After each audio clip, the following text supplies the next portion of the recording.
want you to open your Bibles in the book of Matthew. Matthew chapter 2. Let's read beginning from verse 1 up to verse 12.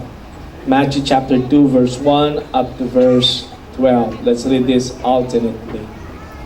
Now after Jesus was born in Bethlehem of Judea, in the days of Herod the king, behold, wise men from the east came to Jerusalem. Verse 2.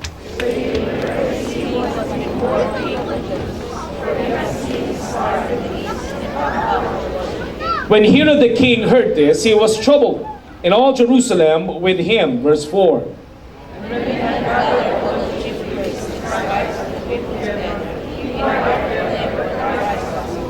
So they said to him, in Bethlehem of Judea, for thus it is written by the prophet. Verse 6.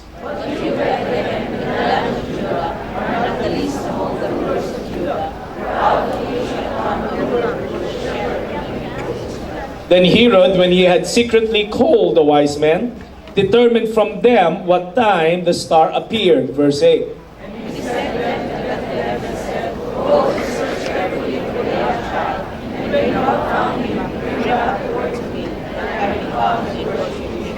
When they heard the king, they departed, and behold, the star which they had seen in the east went before them, till it came and stood over where the young child was. Verse 10. And when they had come into the house, they saw the young child with Mary his mother, and fell down and worshipped him. And when they had opened their treasures, they presented gifts to him, gold, frankincense, and myrrh. Verse 12.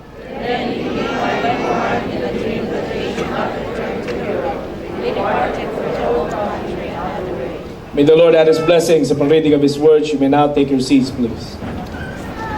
The title of the message that I would like to share with you this Sunday, before Christmas, is experiencing a beyond the usual Christmas. Experiencing a beyond the usual Christmas.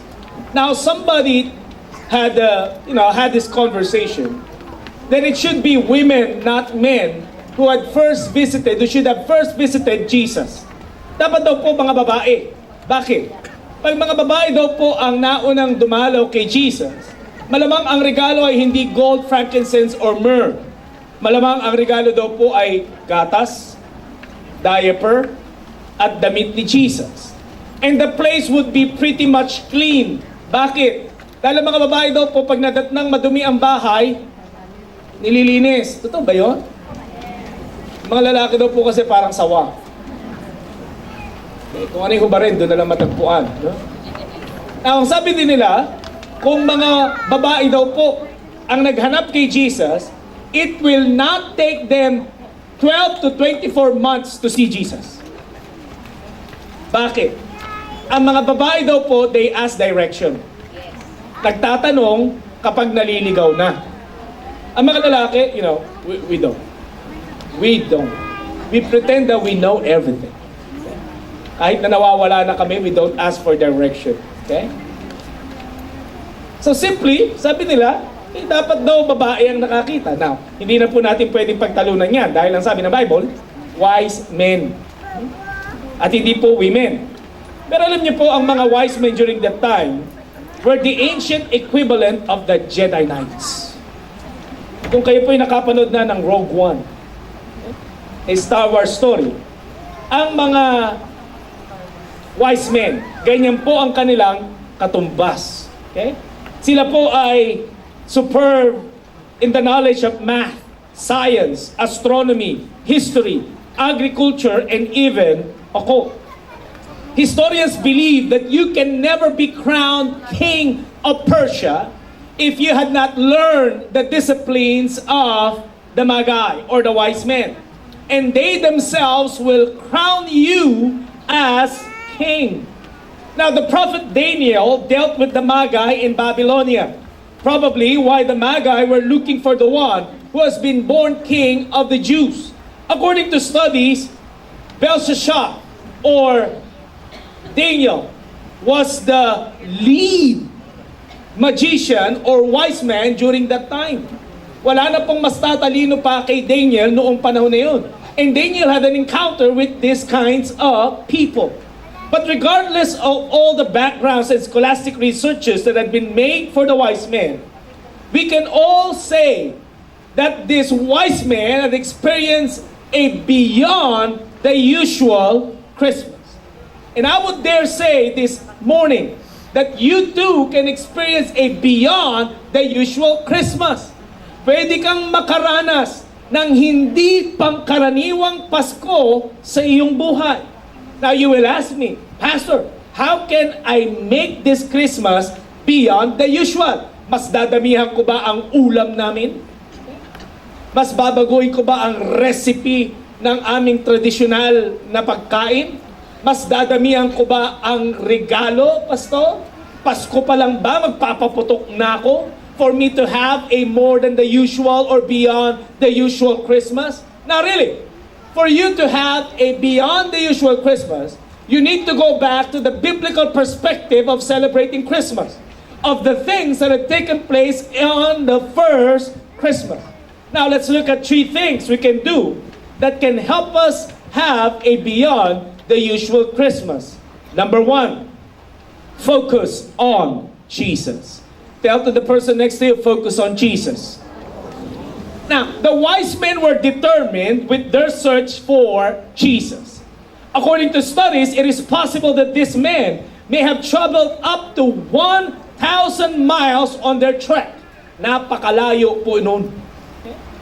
Just to see Jesus. Now, understand, in Matthew 2:16, we are told that Herod decided to kill the boy, children 2 years old and younger.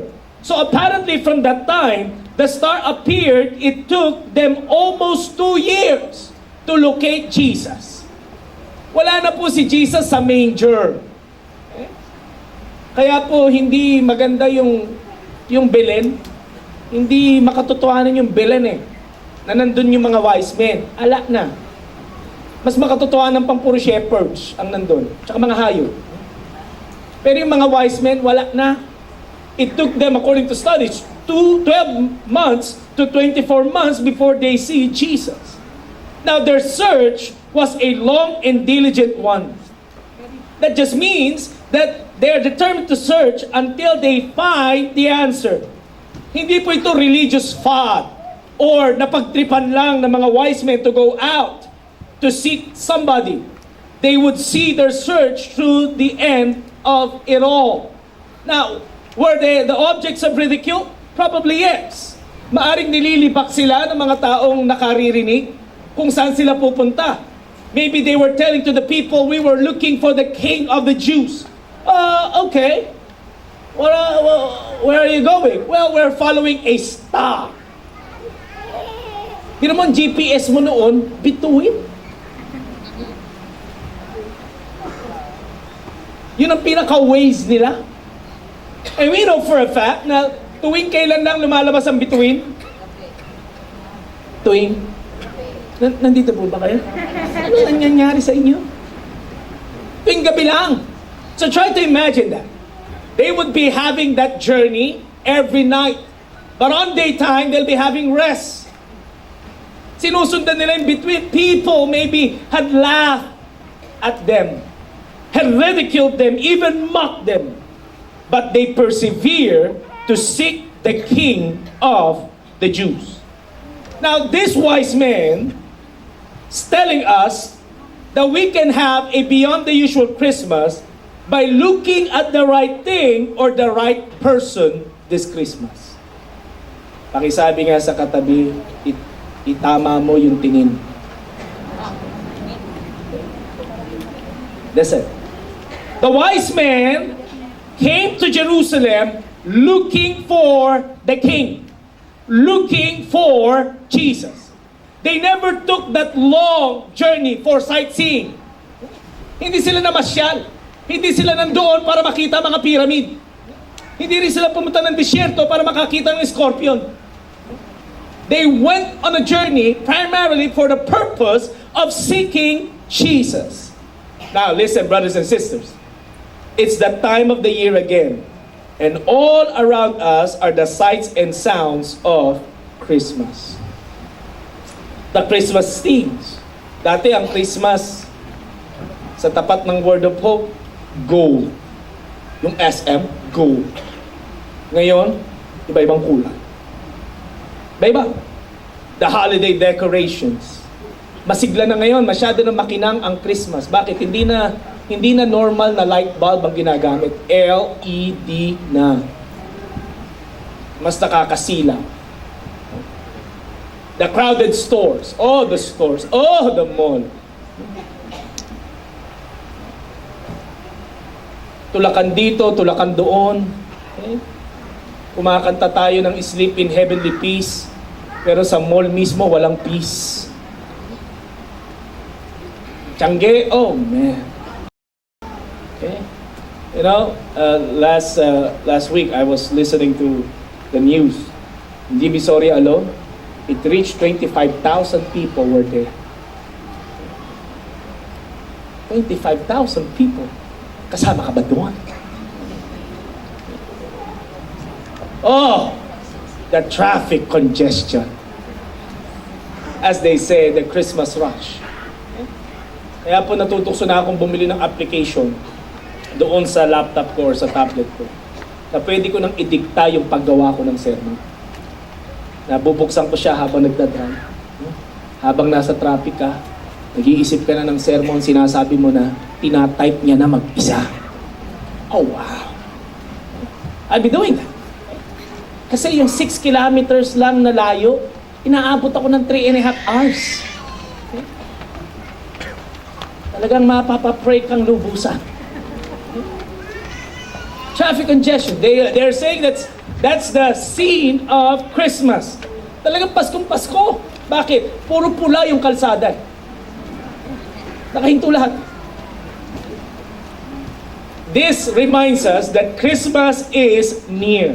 Oh, bells are ringing, choirs singing, and Christmas music are filling the air.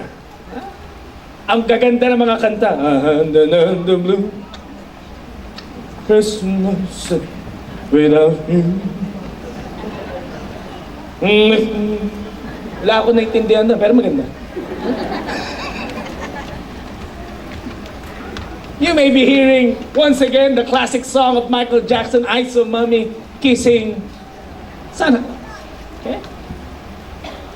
At kahit naman po wala tayong winter or snow sa Pilipinas, we are celebrating White Christmas. At sa mga mahal sa buhay na nasa malayo, patok na patok pa rin ang kantang, I'll be home. At walang tatalo sa version ng mga Pilipino, Pasko na, sinta ko. Those are the songs we love to hear. It reminds us that Christmas is near. Now, of course, not just the music that we hear, but also we are seeing the advertisements on television. Na parang hindi kompleto ang Pasko mo pag di ka nakabili ng item na yun. Na kailangan wag ka na magluto, tumawag ka na lang sa number na yon at voila, instant Noche Buena. A lot of things to be buying this Christmas. We are seeing the extravagance, the color, the glitz of the season. That's why it is my concern this morning that we may become so overwhelmed by these things. Baka masyado tayong ma-overwhelm sa mga nakikita natin. Baka masyado tayong nasisilaw sa kinang ng Pasko. Baka nakakalimutan na natin ang totoong tunog ng Pasko. Baka po sa dami ng ating kaabalahan, sa dami ng regalong ating nababalot o binabalot at ipinamimigay at hinihintay na tanggapin, makalimutan natin na ang Pasko ay may isinilang na takapagligtas ng bawat isa sa atin. Now, what do you want out of Christmas this year? What can make your Christmas beyond the usual? Na maaring iniisip mo, Christmas bazaars, Pastor. Oh, that would really make my Christmas happy. Na lahat na lang ng Tiangge, pinuntahan mo. At nag-selfie ka. Been here. Bought this. being at the most wonderful shows, yung circus sa Araneta. Alam mo, pag natatraffic ka sa EDSA, lalo na sa Cubao, nababasa mong lahat. O yung Disney on Ice. Would that make your Christmas beyond the usual? Finding the perfect present. Oh! Yung pinakahintay mong regalo. Okay? Na pag may nagtatanong sa'yo, talagang isinasabi mo kung ano yung gusto mong regalo, hoping na maisipan nilang ibigay. You want a dress. Oh! A nice fit dress. But all of a sudden, binigyan ka ng treadmill. How disappointing. Now, is that a kind of thing that would make your Christmas complete or beyond the usual? Yung makatagpuan mo na yung God's will mo. Nasaan ba si Des? Na may mga prediction na kung kailan ka magpapakasan. Are those things would truly make your Christmas beyond the usual? Alam mo kapatid, listen to this. Christmas was not the problem. It's our expectations. Nakisabi sa katabi, walang problema sa Pasko. Nasa iyo problema. Okay? Bakit? We're looking at the wrong things this Christmas. Mali ang tinitignan. Mali ang binibigyan ng focus. Mali ang pinagugugulan ng panahon. Now, whether we admit it or not, we are focusing on the wrong things. Now, I read a story about a little boy. In the year 1999, there were two Christian missionaries who answered the invitation of the Russian Department of Education to teach morals and ethics in a large orphanage. About 100 orphans were there, 100 boys and 100 girls who had been abandoned, abused and left in the care of government-run program were in that orphanage. Now, it was nearing Christmas. So the two missionaries decided to tell the Christmas story. They told in details what had happened in the first Christmas, how Jesus was born, how the angel announced the birth of the Messiah, what did the shepherds do to help out in the Christmas story? What are the gifts of the wise men? These are the stories that these children had heard from the two missionaries. Now, after telling the story, the two missionaries decided to give them papers and cardboards to make their own Belen or to make their own nativity scene. Gagawa sila ng Belen out of the cartons and out of those papers that had been handed out to them. So tinitingnan nila yung paggawa ng Belen and according to the story, the kids were doing fine.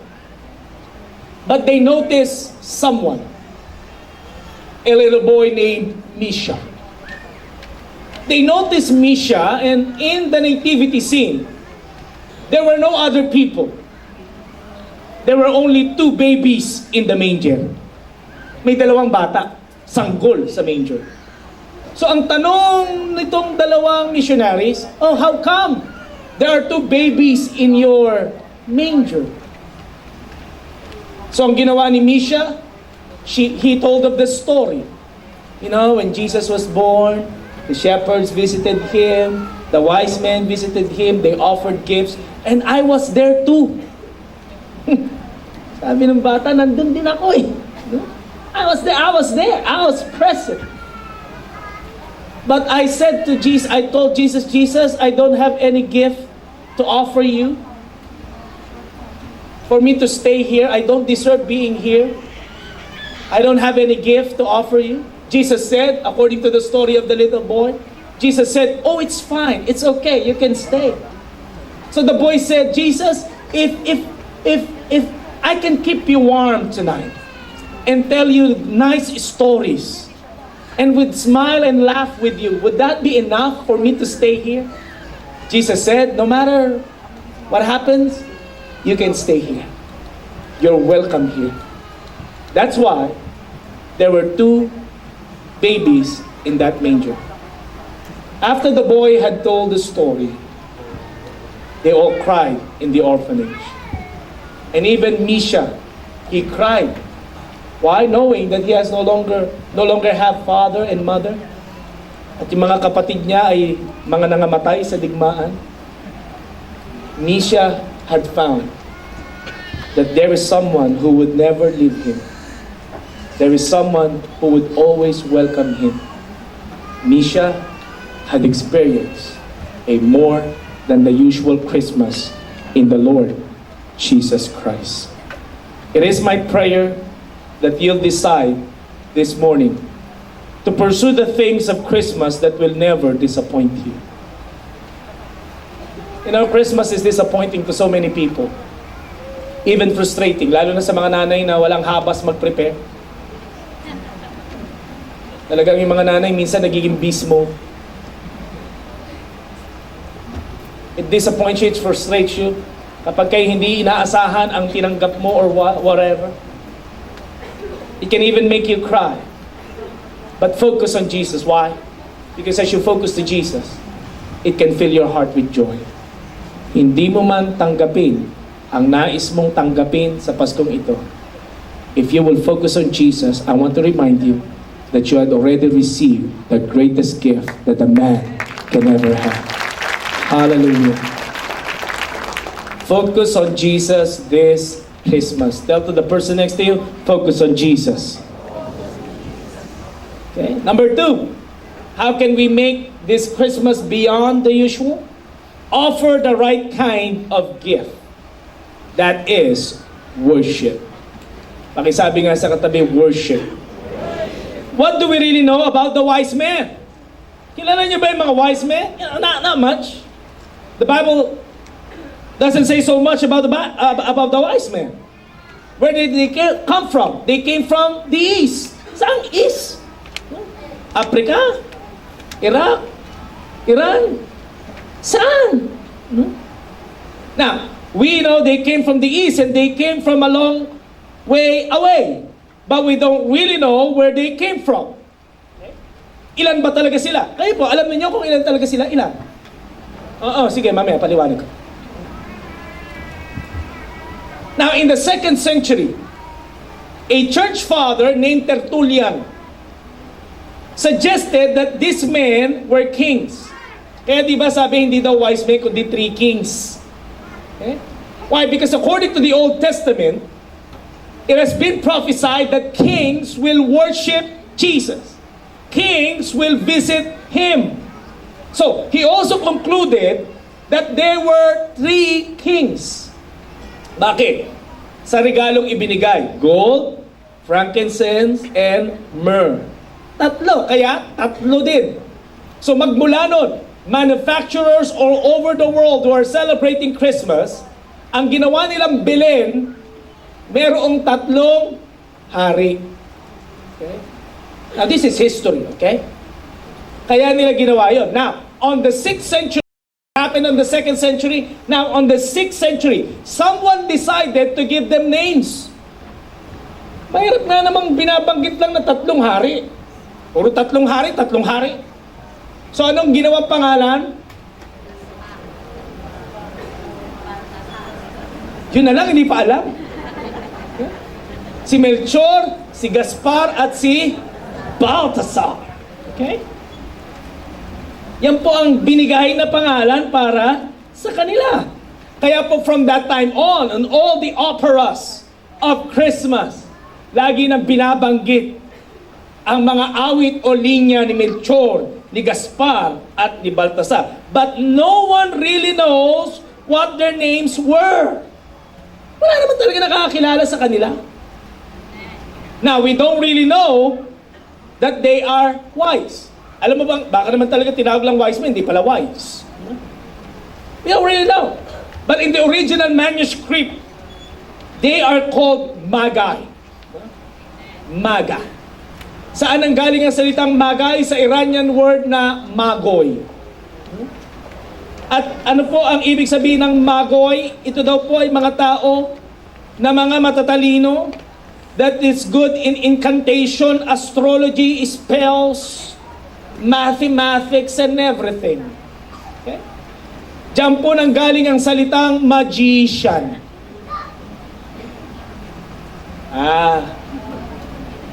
Oh. Kaya po kung mapapansin ninyo, if you had watched Merlin and King Arthur, yung itsura ni Merlin, yung meron siyang sharp-pointed hat at bizarre yung kanyang damit. Diyan po nang galing ang concept na yun sa mga maga.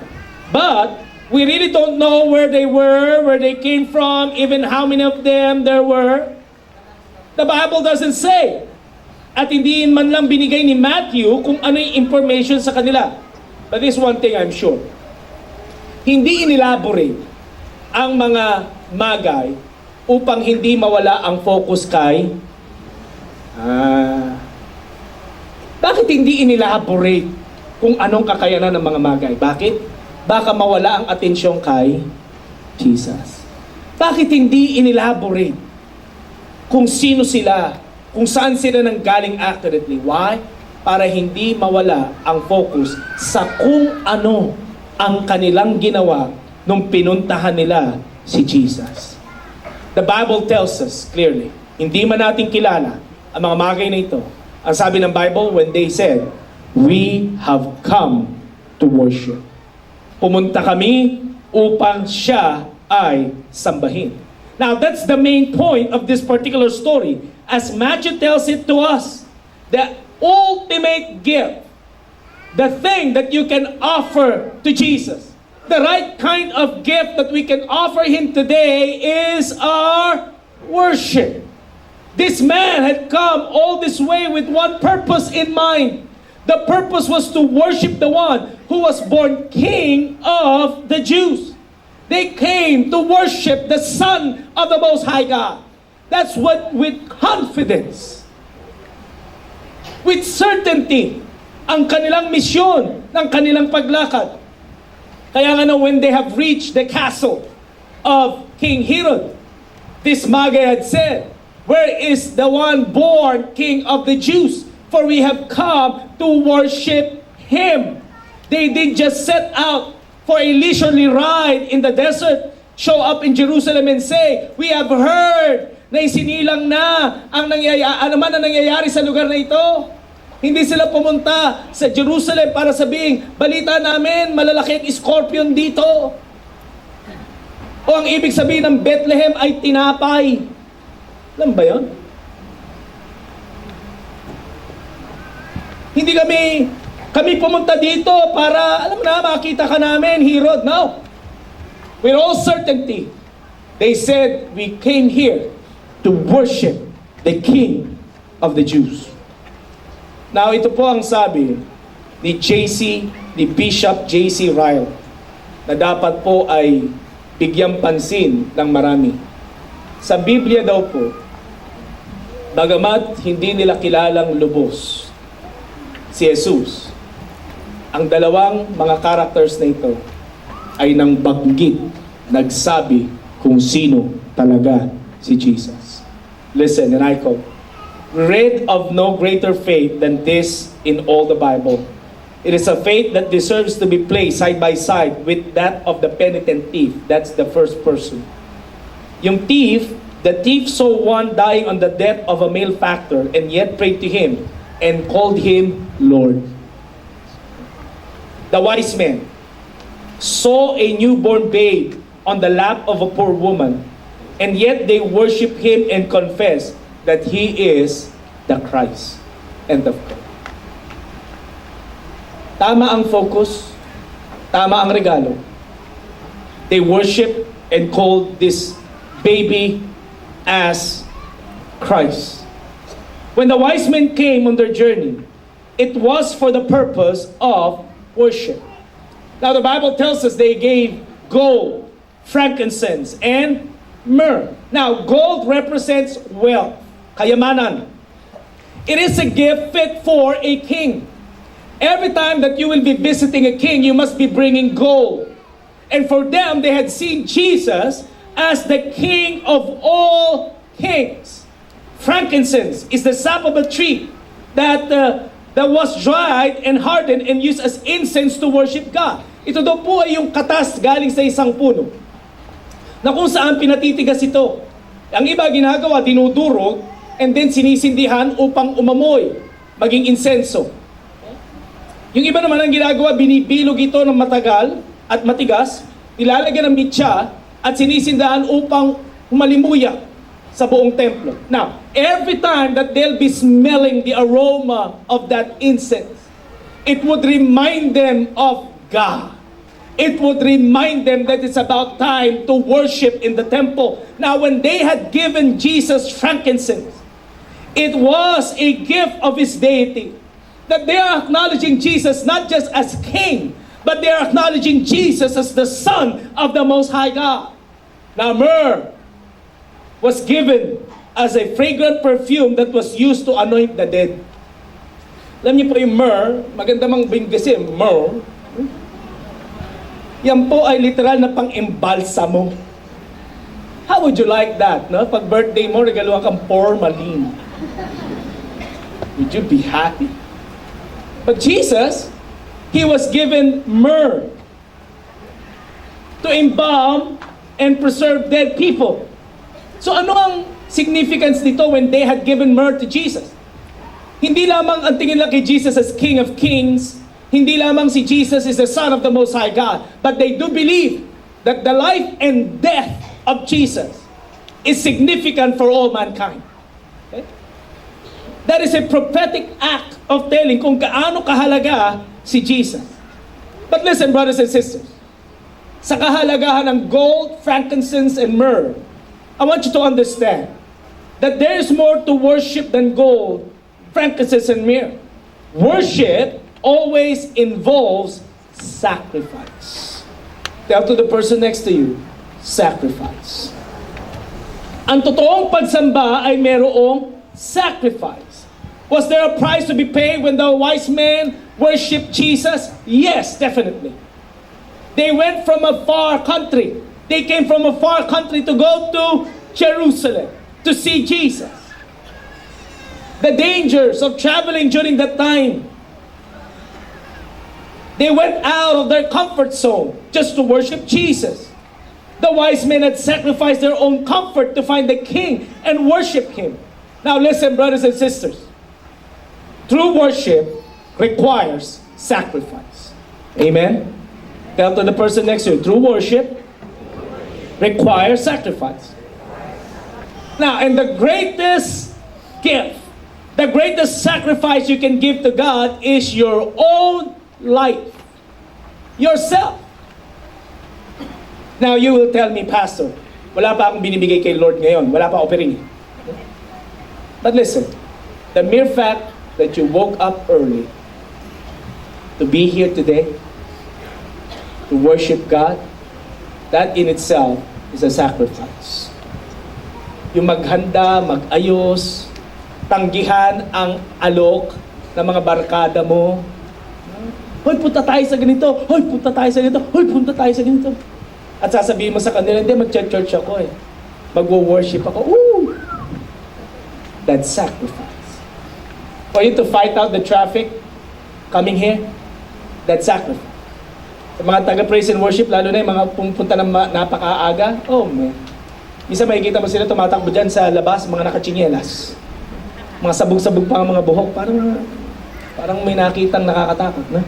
Pero pag nandito na sa stage, planchado. May mga dala po silang plancha. Mga naka-heels na rito. It's sacrifice. Yeah? You're doing sacrifice. Yung iba na ang dami kasing tiyanggi ngayon dyan, kahit sa tapat nawala tuloy yung parking. No? Na kailangan mo pa maghanap ng paparkingan? Okay? That's sacrifice. But you know, greater than those things that you can do. Tandaan mo kapatid, above everything else, what God wants is you and me. Buhay mo. Amen? That is the greatest worship. He wants your heart. He wants your attention 24/7. Now, brothers and sisters, hindi po ako KJ. Tandaan po ninyo. Kung saan ka masaya, di gawin mo. Hala ka sa buhay mo. Diba? But this is a reminder that I would like to tell you. Lalo na itong darating na Pasko. Okay? Bago po tayo magsikain, lalo na sa Noche Buena, bago tayo magmadali. No? Kasi pag tumapak na alas 12, mga natutulog, ginigising, di ba? Ay! Pilipino talaga. Ay, gising na, kakain na! Huh? Talagang kahit na walang liguan, binibihis yung pinakamaganda. No? And things like those. Bago po puro kain ang gawin, tumigil po tayo for a while. Before we eat together at pagbubuksan yung mga regalo natin sa isa't isa, we pause for a while, you read a story from the Bible about Christmas. Kung ikaw tatay, ikaw magsimula, amen? Ako, paungol. Kaya ng asawa kaya, masarap. May asawa ko magaling. Palusot mo. Ikaw magsimula, you initiate it. You read story from the Bible about the first Christmas, and then you sing songs of worship. Kahit po hindi kayo magaganda mga tinig, wala naman makikialam sa inyo doon, bahay niyo yun. Just express your worship before the Lord, and don't forget to pray. Sa laman ng prayer po natin, pasalamatan natin ang Diyos na dahil kay Jesus, ikaw at ako ay ligtas at merong dahilan upang magpuri. Hallelujah. The best kind of gift is worship. That would truly make your Christmas beyond the usual. Thirdly, last but not the least, go and do the right thing. Live a changed life. Look at verse 12 with me. Then, being divinely warned in a dream that they should not return to Herod, they departed from their own country another way. They have been warned by the angel through a vision, through a dream rather, that they should not go back to Herod. Why? Anong sabi ba ni Herod? Oh, you tell me where you had found the child so that I would worship him also. Uwe. Hindi naman talaga siya magwo-worship. Papatayin niya. Bakit? The title King of the Jews ay title ni Herod. Okay? In history, si King Herod, ang other name niya, aka King of the Jews. So when he heard that there was born a child to be king of the Jews, doon pa lang may masamang balak na. Bakit? Alam mo ba kung anong ginawa ni Herod magmula nung naging king siya? Simple lang naman, pinapatay niya lahat ng asawa niya at mga anak niya. Ganun lang naman. Tsaka lahat ng kamag-anak niya, patay. Lahat ng kamag-anak niya, patay. Bakit? Ayaw niyang may pumalit sa kanya. Siya lang ang King of the Jews. You need to understand why. Bakit ganun na lang kagigil itong si Herod? And remember what the Bible tells us. Sabi, nung siya ay nakita niya na nalinlang siya ng mga wise men, anong pinagawa niya? Pinapatay niya lahat ng bata, 2 years old pa, baba. Nagawa yan ni Herod. And that is written in the books of history. Herod was so hungry for power. Hindi niya naranasan yung Pasko. Kasi hindi siya nabago eh. Nanatiling siya'y ganid sa kapangyarihan. But the wise men, listen. When the wise men had come and had experienced Jesus, their lives were changed. Listen, brothers and sisters. Once you have met God, you will never be the same again. Pag naranasan mo si Kristo sa Pasko, babaguhin ito ang iyong buhay. An encounter with God changes things. It changes you. It's always been that way. Listen to what the Bible tells us. During the time of Jacob, Jacob wrestled with God. The name Jacob would mean supplanter. mandarambong, manloloko, manggugulang. Yan ang pangalang Jacob. Okay? Kaya pag may anak kang pangalang Jacob, Jacob, lay hands mo na, ilay hand.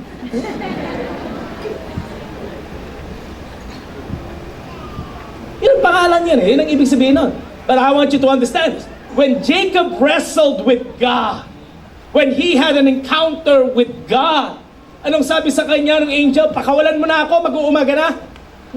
Anong sabi ni Jacob? No, I won't release you unless you bless me. Anong sabi sa kanya, nung tanong sa kanya ng angel, what is your name? Jacob. Mandarambong ka. Now your name will no longer be called Jacob. Your name will be called Israel. He was changed. At yung buhay niyang mandarambong, he now had peace with his brother. Yung niloko niyang kapatid niya, nakipag-ayos siya. At naging maayos ang kanyang buhay. Now listen, sino pa? Si Isaiah. Isaiah the mighty prophet. Anong sabi ni Isaiah? Woe is me, for I am undone, because I am a man of unclean lips, and I dwell in the midst of people of unclean lips, for my eyes have seen the King, the Lord of hosts. Now when Isaiah entered the temple, he had seen the glory, the splendor of God. He had seen angels singing. Anong ginawa ng angel? Kumuha ng baga, inilagay sa kanyang bibig, and Isaiah's life was changed. According to the Bible, he is the major prophet, the leading prophet of his time. At siya lang naman na may pinakamahabang sinulat sa lahat ng mga propeta. Okay? He was changed. Sino pa? Sino pa nabago? Si Job. Job himself. They say Job. Job was complaining.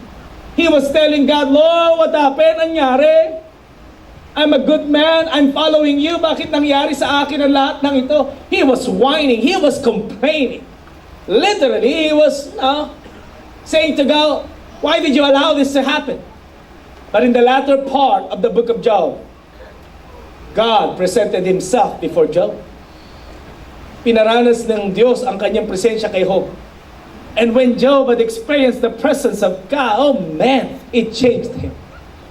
Ano ang sabi ni Job? Yung reklamo niya, anong sabi niya? Later on, you are God. You are the mighty God, and none of your plans can be thwarted.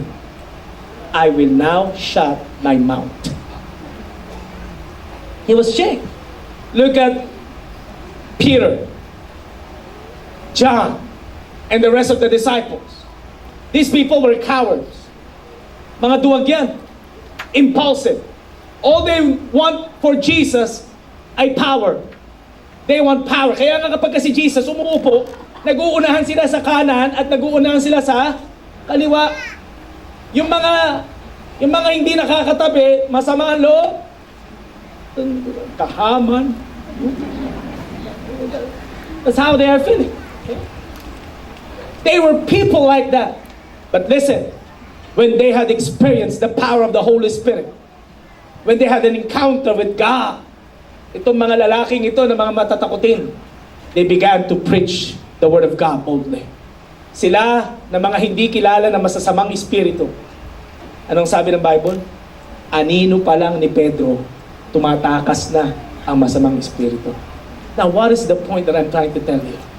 If you had really had an encounter with the Lord Jesus Christ, your life will never be the same again. Hallelujah. Ang taong naranasan si Jesus sa Pasko, ang buhay niya ay sadyang babaguhin. That is what happens when we encounter Christ. Things become different. Mapapansin mo, nung wala ka pang Kristo sa buhay mo, ang mga dating Pasko, gusto mo lang tanggap ka ng tanggap. Promise.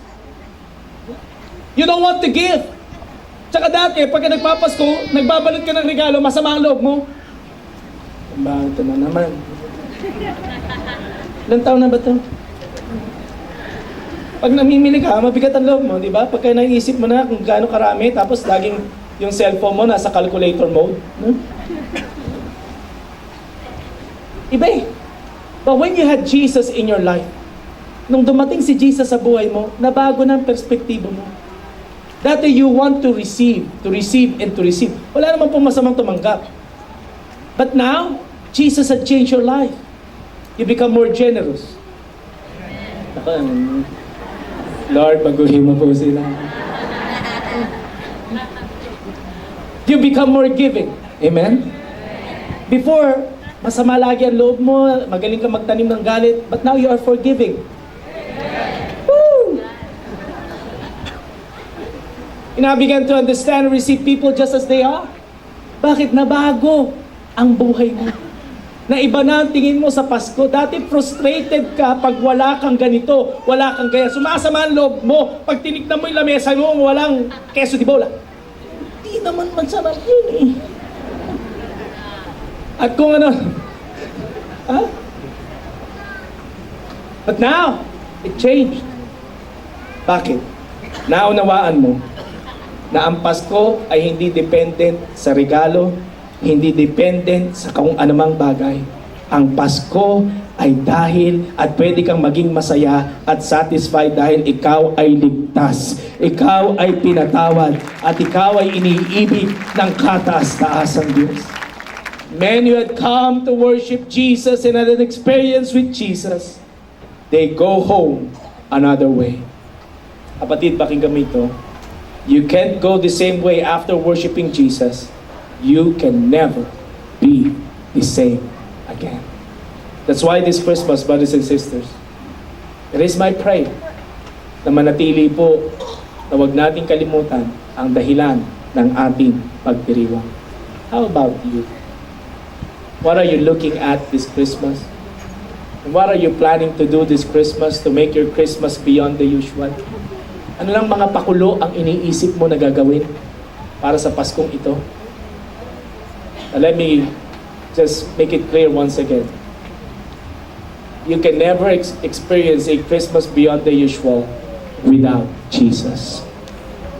Kaya po mga kapatid, sa pagdiriwang natin ang Kapaskuhang ito, huwag nating kakalimutan, mawalan ka na ng lahat ng bagay, babawasan man yung prutas na hinahanda mo,